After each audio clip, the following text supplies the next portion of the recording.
If Karnak was an earthly equivalent of the primordial mound, where was the celestial version? This is the hill which the sun climbs during the day, from the rising in the east to the highest point due south at noon, and then the setting in the west. This mound is represented in this Egyptian depiction with the sun symbol at the top. It also has 7 steps. This is where we see how the primordial mound relates to latitude.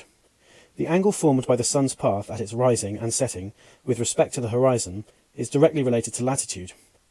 90 degrees minus this angle gives you your latitude, because the plane of the sun's movement in the sky is of course always perpendicular to the Earth's axis of spin.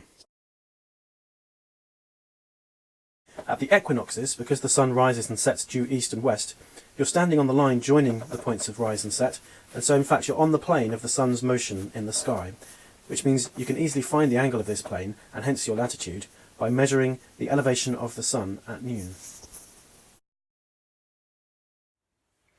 We know the Egyptians measured angles as a function of horizontal distance and vertical distance, which they called the seked, and we know they were able to ensure the proper vertical and horizontal measurements. We know the plumb bob instrument they used to ensure a true vertical when sighting the pole. They called this the merked. We know they used similar techniques to establish a true horizontal, for this is depicted in images of the weighing of the heart in the Hall of Judgment. We know they sighted through a notched staff or bay to fix the viewing position. It would not be so surprising then if we found that this culture, obsessed with correct measurement, was able to find latitude of a location with great accuracy. The Greek historian Herodotus tells us of oracle centres founded by Egyptians from Thebes. He tells a story that equates an Egyptian from Thebes who founded the oracle of Dodona with a dove. As regards the oracles, says Herodotus, the Egyptians tell the following tale.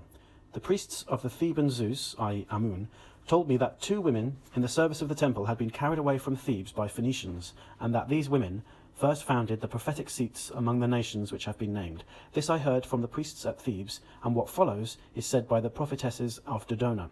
They say that 2 black doves flew from Thebes, one of them to Libya, and the other to their own land.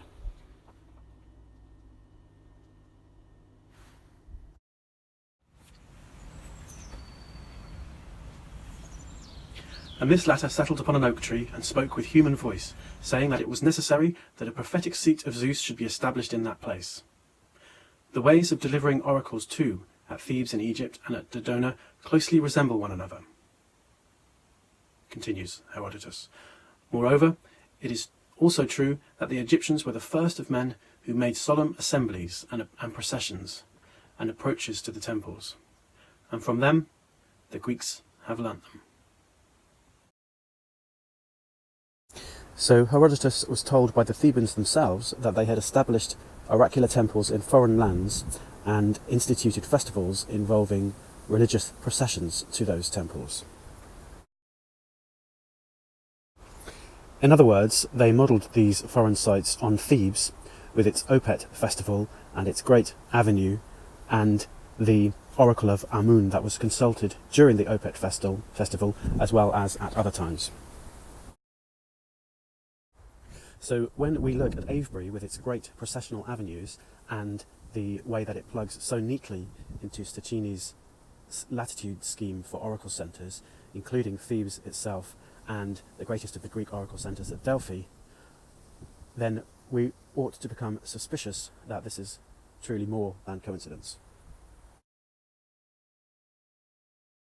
These suspicions become yet more powerful when we consider that all these 3 sites have connections to the primordial mound, as we shall discuss later.